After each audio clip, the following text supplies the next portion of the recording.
And welcome back to The Angry Teacher. I'm Richard Williams, The Angry Teacher, and today we're going to talk about project-based learning. Hang around, you're going to learn today.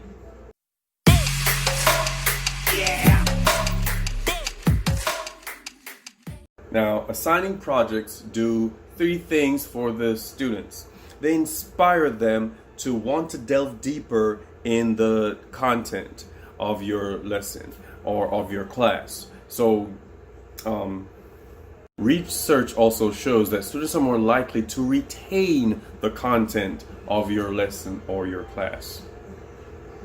And away from all the academic stuff, students also learn through projects to be self-confident, to work independently, or to work with others, whatever type of project it is. So their project-based learning is multifaceted, and it does several things for your student as well as for you. We've talked about grading before in other videos. If you don't know, check them out, or I'll make some more. Number one, here's what I do. I obviously plan with the end in mind. So when I develop a lesson, I look at the end. What do I want them to learn at the end? And with that said, I build the project for them. They used to call me Project King when I taught middle school, and that's a moniker that I take proudly, because projects prove if you've learned anything, and it covers a gamut of standards. So I don't have to give you a mini test for this, a mini test for that, or ask you random questions for each time. I can do it through a project, and that handles everything. With that said, when you build this project, it has to have things that they can remember from the lessons. So you go ahead, you put in the different standards, and so while they're working on it, whether it's in class or outside of it, as you monitor and work them through it, you can remind them of different moments in class when we did X, when we did Y. This is what it's turning out to be. At the end of the day, at the end of the period, the grading period, at the end of the unit, this is what you should have produced. Don't forget to like, comment, and subscribe. And after all of that, don't forget to ring the bell so you can find out about the next Angry Teacher video release. Come on now. Now, instead of a typical exam, give them a project. There's novelty in these projects, and it's fun. Most projects are fun for kids.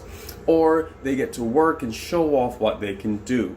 So instead of you asking them a 50-question quiz, if that's a quiz, that's like an exam, but 50 questions or a 3-question exam, give them a little project and see if they've learned from it. Ask them to give them a variety, give them choice. Let them choose whichever format they want and let them go for it. It will show them that they can work independently, they can work as a group, they can work creatively and come up with the same responses you would get from a multiple choice or written exam. Now, not to take anything away from it, because I do believe that they need to sit down sometimes and actually do a multiple choice exam or write, because you're going out in the real world where they're actually formalized, standardized exam like the SATs and whatever, so they need to do that at some point. But you can make every now and then throw in a project-based assignment so they don't have to stress too much. They're still going to be evaluated on what they know, but it's just through a project. Now, you can do single projects, unit-based projects, semester projects, or end-of-the-year projects. I give a variety, but I'm known for, especially recent years, the end-of-year projects. I give it to them the first couple of weeks I meet them, and then they have the duration of the year to complete it. And I will walk them through it. I'll give them step-by-steps. I'll check in to see where they are, and it works out at the end. Once again, one of my grading hack videos. Check them out. At the end, there's not that much to grade. It's not that difficult because we've been checking it all year long. Now, you can have the kids choose it. Choice is important because they have some autonomy and they feel that they have some form of control over what they're giving you.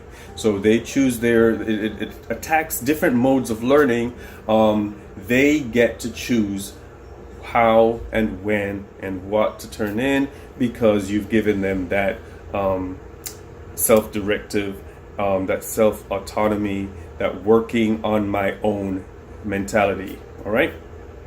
Now, some teachers get nervous with my number 4 because they think that to give a project you have to be a creative teacher. You don't have to.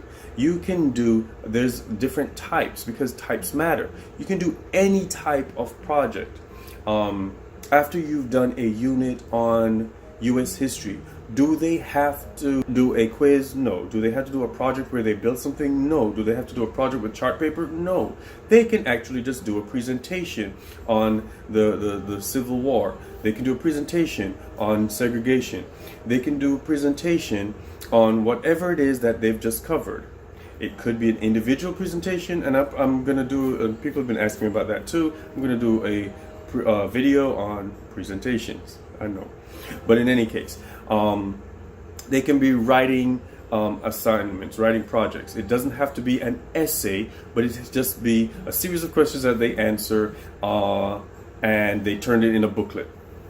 That's not very hard. You type some stuff up or you write some stuff up, put a cover on it, staple. It doesn't have to be too creative.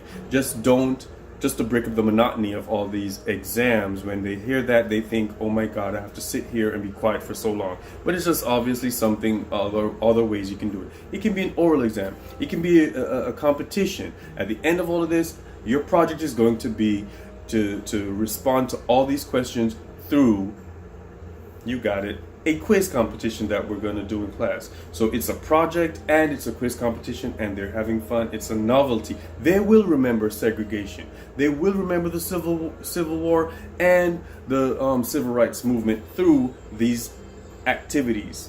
Posters, that's a given. Every teacher does that as a project.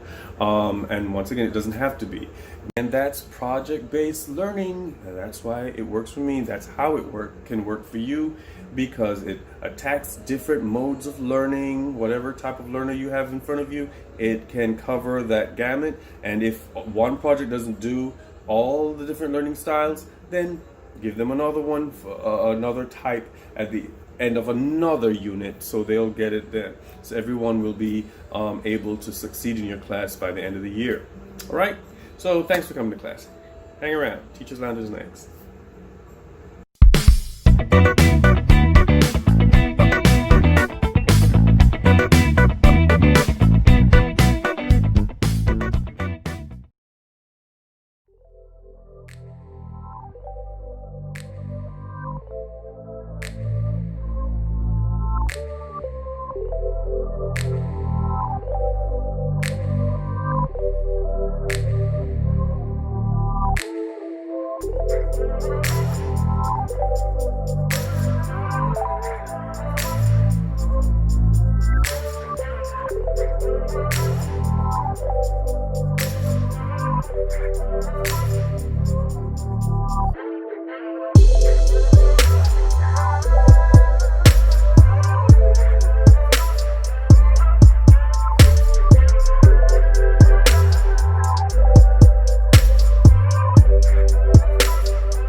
Thanks for coming to class today.